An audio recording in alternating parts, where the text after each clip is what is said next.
LDF ഇടണം, LDF നിന്നുകൊണ്ട് പ്രത്യേകിച്ച് കാര്യമൊന്നുമില്ല, ഇന്ത്യ മുന്നണിയല്ലേ, പിന്നെന്തിനാണ് ഇപ്പോഴും നിൽക്കുന്നത് തുടങ്ങിയ ഒരുപക്ഷെ ഒരു കടുത്ത ചർച്ച ഇടുക്കിയിൽ നടക്കുന്നു. അതിന് കൂടുതൽ അംഗങ്ങളുടെ പിന്തുണയുണ്ട് എന്നുള്ളതാണ് അത്ഭുതകരം. എന്തുകൊണ്ടാണ് ആ രീതിയിലേക്ക് കാര്യങ്ങളിലേക്ക് ചർച്ച പോയതെന്ന് വരും മണിക്കൂറുകൾ വ്യക്തമാകട്ടെ. ശ്രീ രാഹുൽ മാങ്കൂട്ടത്തിൽ, ഇവിടെ CPIയുടെ ഇടുക്കിയിൽ മാത്രമല്ല, CPIയുടെ തിരുവനന്തപുരത്താകട്ടെ, പാലക്കാട്ടാവട്ടെ, എറണാകുളത്താകട്ടെ കടുത്ത ഭരണവിരുദ്ധ വികാരം, മുഖ്യമന്ത്രിയുടെ ശൈലിയൊക്കെ പരാജയത്തിന് കാരണമായി എന്നുള്ള വിമർശനങ്ങൾ ഉയരുന്നുണ്ട്.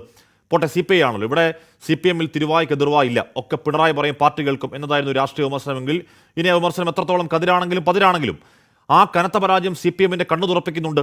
തിരുത്താതെ മുന്നോട്ട് പോകൽ അസാധ്യമാണ് തിരിച്ചറിവിൽ നടക്കുന്ന ചർച്ചകൾ ആ പാർട്ടിക്ക് ക്രിയേറ്റീവായ ഗുണഫലങ്ങൾ നൽകും എന്ന് ഒരു ജനാധിപത്യ വിശ്വാസി എന്ന നിലയ്ക്ക് പ്രതീക്ഷിച്ചുകൂടെ രാഹുൽ മാങ്കൂട്ടത്തിൽ?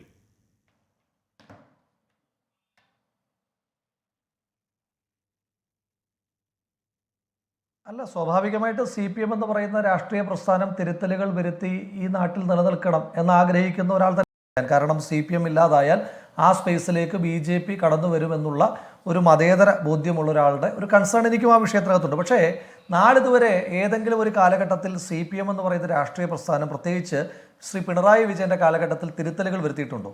ഇപ്പോൾ ഞാൻ CPIക്ക് അകത്ത് നടക്കുന്ന ചർച്ചയോ CPMനകത്ത് നടക്കുന്ന ചർച്ചയോ ഒന്നും അതിലൊന്നും നമ്മൾ ഭാഗവാക്കല്ലാത്തതുകൊണ്ട് ഞാൻ അതിലേക്കൊന്നും കടക്കുന്നില്ല. എങ്കിൽ പോലും കേരളത്തിൻ്റെ മുഖ്യമന്ത്രി ശ്രീ പിണറായി വിജയൻ വളരെ കൃത്യമായൊരു മെസ്സേജ് കൺവേ ചെയ്തിട്ടുണ്ട്. കേരള നിയമസഭയ്ക്കകത്ത് അദ്ദേഹം പറഞ്ഞു, ആരും രാജി ചോദിച്ചു വരണ്ട എന്ന് പറഞ്ഞത് ആ നിയമസഭയിലിരിക്കുന്ന പ്രതിപക്ഷത്തിന് നിയമസഭാ സാമാജികന്മാരോടല്ല, അത് ഭരണപക്ഷത്ത് തന്നെ ഇരിക്കുന്ന ഇടതുപക്ഷ ജനാധിപത്യ മുന്നണിയിലെ നിയമസഭാ സാമാജികന്മാരോടും അവരുടെ കക്ഷി നേതാക്കന്മാരോടുള്ള മെസ്സേജാണ് പറയുന്നത്. ഇതൊന്നും വേണ്ട ശ്രീ ഹാഷ്മി, നമുക്ക് ഈ സർക്കാരിന് ഇതുവരെയുള്ള പ്രവർത്തനങ്ങൾ മാത്രം ഒന്ന് ആലോചിച്ച് നോക്കിയേ. ഈ സർക്കാർ ഇത്രയും കാലമായി 2 തുടർച്ചയായ ടേമുകളിൽ അധികാരത്തിലിരിക്കുന്ന ഈ സർക്കാരിന് ഏതെങ്കിലും കേരളത്തിനെ അടുത്ത നൂറ്റാണ്ടിലേക്ക് പിടിച്ചുകൊണ്ടു പോകുന്ന ഒരു പൈലറ്റ് പ്രോജക്റ്റ് ഉണ്ടോ? ആകെ ഇവർ പ്രഖ്യാപിച്ചിട്ടുള്ള പ്രോജക്റ്റ് തന്നെ എന്താണ്?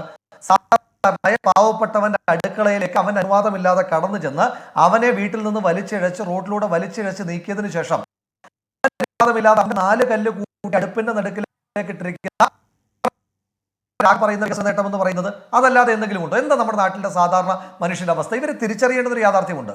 ഇവർ ഇനിയെങ്കിലും ഈ സ്വപ്ന ലോകത്തിൽ നിന്നും പുകഴ്ത്തുപാട്ടുകളിൽ നിന്നും മാറി യാഥാർത്ഥ്യബോധത്തോടു കൂടി തിരിച്ചറിയേണ്ട കാര്യം, ഏറ്റവും അടിസ്ഥാനപരമായ പൊതുവിതരണ കേന്ദ്രങ്ങളുടെ അവസ്ഥ എന്താ?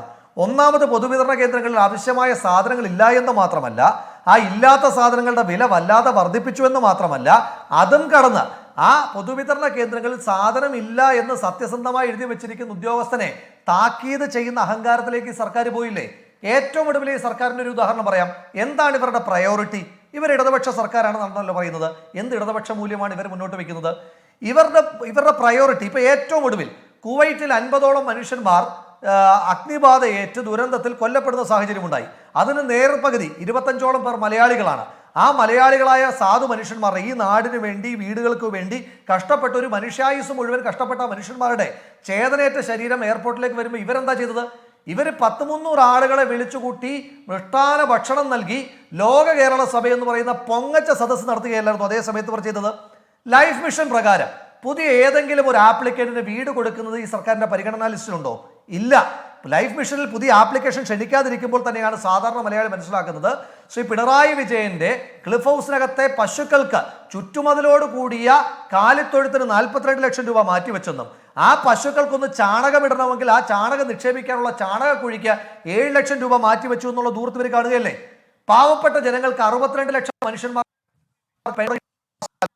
ആ 7 മാസക്കാലമായി പെൻഷൻ മുടങ്ങിക്കിടക്കുന്ന ജനങ്ങളുടെ മുന്നിലൂടെയാണ് 1 കോടി രൂപ മുടക്കി ഒരു ആഡംബര അടിയന്തരാവസ്ഥയുടെ ബസ്സുമായിട്ട് വരികയാണ്. അതിൻ്റെയൊക്കെ പ്രഭാത ഭക്ഷണം നമ്മൾ കണ്ടതല്ലേ? കശുവണ്ടി തീയൽ എന്ന് പറഞ്ഞിട്ട് തീയല് കാണാൻ കഴിയാത്ത രീതിയിൽ കശുവണ്ടി വാരി വിതറിയിരിക്കുന്ന ആർഭാടം തൊട്ട് 4 പടിക്ക് പകരം ലിഫ്റ്റ് വെച്ചിരിക്കുന്ന ആഡംബര ബസ് വരെയുള്ള സഞ്ചരിക്കുന്ന അടിയന്തരാവസ്ഥ ഇവിടെ നടത്തി. ആ അടിയന്തരാവസ്ഥക്കെതിരായിട്ട് പ്രതിഷേധിച്ച ചെറുപ്പക്കാർ, പ്രത്യേകിച്ച് യൂത്ത് കോൺഗ്രസ്സുകാരോട് ഇവരെന്താ ചെയ്തത്? ചെടിച്ചട്ടി കൊണ്ട്, ഹെൽമറ്റ് കൊണ്ട്, പോലീസുകാരുടെ ഇരിക്കുന്ന വാക്കി ടോക്കി കൊണ്ട്, പോലീസുകാരുടെ ഇരിക്കുന്ന മുളവടി കൊണ്ട് അവരുടെ തലക്കടിച്ച് കൊലപ്പെടുത്തുവാൻ ശ്രമിച്ച പാർട്ടി പ്രവർത്തകരോട് പറഞ്ഞു, നിങ്ങൾ ജീവരക്ഷാ സേനയിൽ അംഗങ്ങളാണ്. പോലീസുകാരോട് പറഞ്ഞു, നിങ്ങൾക്ക് വിശിഷ്ട സേവാ പതക്കം. ഇതൊക്കെ ജനങ്ങൾ കണ്ടുകൊണ്ടിരിക്കുകയല്ലേ? ഒറ്റയ്ക്കൊരു സമരം നടത്തിയ, ഒരു രാഷ്ട്രീയ ഇച്ഛയുമില്ലാതെ ഒറ്റയ്ക്കൊരു ഒരു ഭിക്ഷാടന പോലൊരു സമരം നടത്തിയ ഒരു മറിയക്കുട്ടിച്ചേട്ടത്തി എന്ന് പറയുന്ന ഒരു വന്ധ്യവയോധിക, അവരെ അധിക്ഷേപിക്കുന്ന വെർബൽ ഡയറി നടത്തിയത് അവരുടെ കൊച്ചുമക്കളാകാൻ പോലും പ്രായമില്ലാത്ത ഈ കഴിഞ്ഞ ദിവസം ശ്രീ MV ജയരാജനെ പോലെയുള്ള പാർട്ടി നേതാക്കന്മാർ വിമർശിച്ച പോരാളി ഷാജിമാരല്ലേ? അന്ന് മറിയക്കുട്ടിച്ചേട്ടത്തിയെ ചട്ടിമറി എന്ന് വിളിച്ച് ആക്ഷേപിച്ച് കേട്ടാലറയ്ക്കുന്ന ഭാഷയിൽ അവരെ പുലഭ്യം പറയുമ്പോൾ ഈ എം.വി. ജയരാജൻ എന്ന് പറയുന്ന പാർട്ടി നേതാവിന്റെ ഏതെങ്കിലും തരത്തിലുള്ള ആശങ്ക നമ്മൾ കണ്ടില്ലല്ലോ. വിദ്യാർത്ഥികൾക്കുള്ള എല്ലാ ഗ്രാന്റുകളും മുടങ്ങിക്കിടക്കുകയാണ്.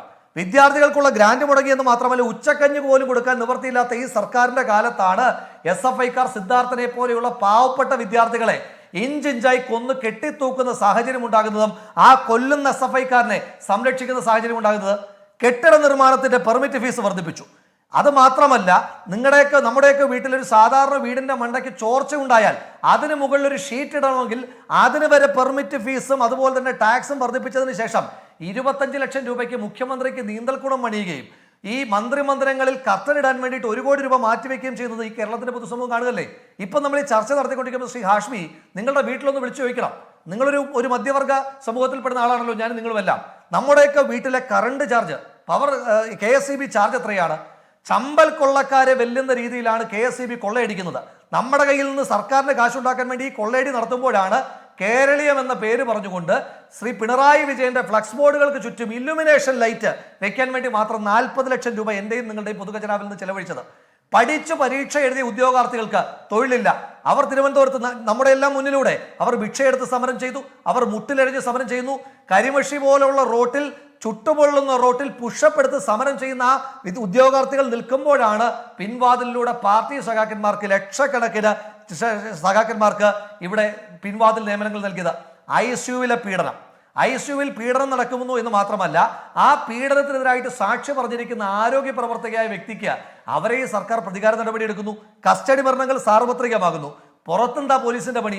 പോലീസിന്റെ ഉദ്യോഗസ്ഥന്മാർ, ശ്രീ പിണറായി വിജയന്റെ കാലത്തെ പോലീസ് ഉദ്യോഗസ്ഥന്മാർ ഗുണ്ടാ മാഫിയ നേതാക്കന്മാരുടെ മാഫിയ സൽക്കാരങ്ങളിൽ പോയിരിക്കുമ്പോൾ ഇവിടെ ഗുണ്ടകൾ നമ്മുടെയൊക്കെ കയ്യും കാലും വെട്ടിയെരിഞ്ഞ് ഇങ്ങനെ യഥേഷ്ടം അല്പസമയത്തിനടുക്കിൽ ബീനാസ്കർ കൂടെ നമ്മൾ ലൈവായി ചർച്ച ചെയ്തു. അതിനു മുമ്പ് ഞാൻ അസ്കറിലേക്ക് ഒന്ന് ഫോണിൽ ഞാൻ തരാം.